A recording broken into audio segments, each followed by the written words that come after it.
Discover the art of skirts draping with me. Welcome to DOSEfashions ACADEMY TV. Today we are going to be learning draped skirts. So here I have my basic block skirts. This is my basic block skirts, and then I'm going to be using this to discover my drape skirt. So right now that is my center skirt here. If you don't know how to do your basic block skirt, this is DOSEfashions Academy. We help you to give your creativity expressions. Okay, so you can reach out to us using the details on this video right now. Right here, so I'm going to be closing up my dart. Okay, so this is the side I'm going to be draping. So when you're draping your skirt, you can drape any side you want whatsoever, but here I'm draping just this side of the skirt. And then I went down by taking measurements of about 4 inches, and then I segment this into about 4 using 2.5. okay, 4 inches from my waist down, and then I segment using 2.5, 2.5, creating the spacing for where I'm going to be slashing, and then I'm going to be spreading. So right here I'm trying to create that coffee area. You can see the side I'm using on my pattern master. Okay, right there, great, fine.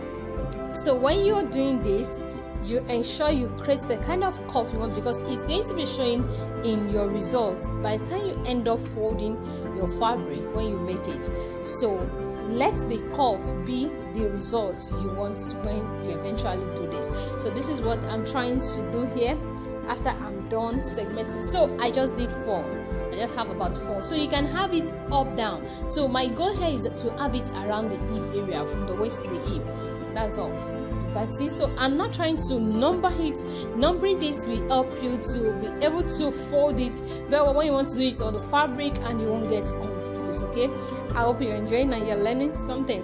So right now I'm going to be slashing, and then we're going to be spreading. So we're going to be using the slashing and spreading method. Creating drapes involves slash and spread techniques and contour manipulations. So exactly what we are doing here. I've already removed my dart by closing it up, and then I'm slashing, and then I'm spreading. Like I said, you can rightly place this anywhere you want to place this drape on your fabric. You can have it on both sides, you can have it on one side, you can have it down, up, in the middle, depending on where you want. But the major goal here is to guide you on how to do this. So right now I'm going to be placing my paper under my extra paper under this, in order for me to slash and spread to get the volume I want. So there I'm just going to be slashing to the volume you want. So get enough paper aligned with the volume of the spreading you want for your pattern, or you want for the style you're actually working with. So this one I'm just using 5 inches. Okay, so something happened here. So when I placed my paper, I placed it, and then I noticed that the volume I have for the rest is not enough. So one of the things you need to put into consideration when slashing and spreading, you won't disturb the main pattern you are working with. Don't shift the main pattern you are working with for your slash and spread. The pattern you are meant to shift, that is that you're meant to have enough volume for, it is the one you want to have extra that you are using to place under. So right here you're going to notice that I'm trying to shift my pattern, which is very wrong. So if you do this, I'm shifting it, trying to adjust it. So if you do this, by the time you want to fold all your pleats inside, maybe you want to gather it and everything, it's not going to align. So I just correct it now. Right there, you can see it. So I place it very well, I position it very well, and then I check that I have 5 inches for all the opening that I had there for my 1, 2, 3, 4. Awesome, perfect. So this is it. Right now we are going to take a break, and then I'm going to just chip in what drape features and why you should do drape. Ready? Let's go. So let's talk about drape. So drape features fabric that is artistically gathered, pleated or folded to create soft, flowing or structured contours. This can be symmetrical, asymmetrical, adding texture, depth and elegance. As the styling impact of visual balance, depth and visual balance, versatility, flattering, fit. You don't want to use it. So the key variations, you can have one-sided drape, you can have tulip drape, you can have cow drape, you can have side roach drape.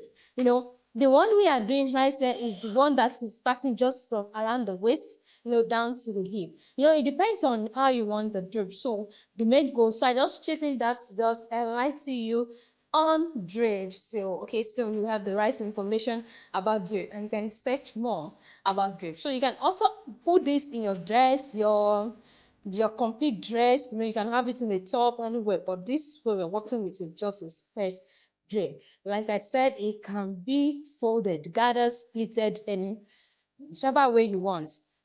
So right now I'm using marker to outline this out, and then I'm done doing that. So what next to do is to now cut this out, and then we are going to be folding it right now. So you can see the volume I have here. This is not just a perfect perfect like a constant, is that's the right word. This is not the constant volume. You can have more volume as much as you want in your native attire, English dress, whichever way you want it. So you have it right there, thread, and it's neatly placed. Okay, so that is it, and then I'm trying to call this out. Mary Adida is my name, and I am the lead fashion tutor of DOSEfashions ACADEMY. It's where we help you to give your creativity expressions. No matter classes you want, anything you want to do at all, we can help you with in terms of pattern making, your craft, and your sewing project. We also have therapy classes that will teach people, that will help people to stitch their way into healing. Awesome. So that is it. This is what we have here. Is this not looking beautiful? Oh my God. So beautiful. So this is what you have there. So I'm going ahead to fold this. So by the time you are done doing this, so you can place it the very, say the essence of numbering is the numbering makes me to be able to identify where it flows through. I'm struggling with the folding, so that is why I picked my tracing wheel, and then I use my tracing wheel to repaint the legs of the folded area.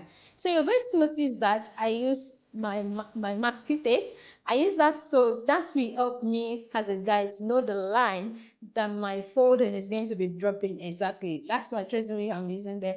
So that is where I want it to fall. So my one is folded on the 2, my 2 is folded on the 3, my 3 is folded on the 4. So when we want to cut this on our fabric now, it is now to just use your chalk or your scissors to just notch all those tip edge, like 1 the edge, like 2 the edge, like 3 the edge, and then 4, and go on and on like that. Thank you very much for watching this video. I hope you enjoy and you like the video. Okay, so please don't forget to like, comment, share, and subscribe.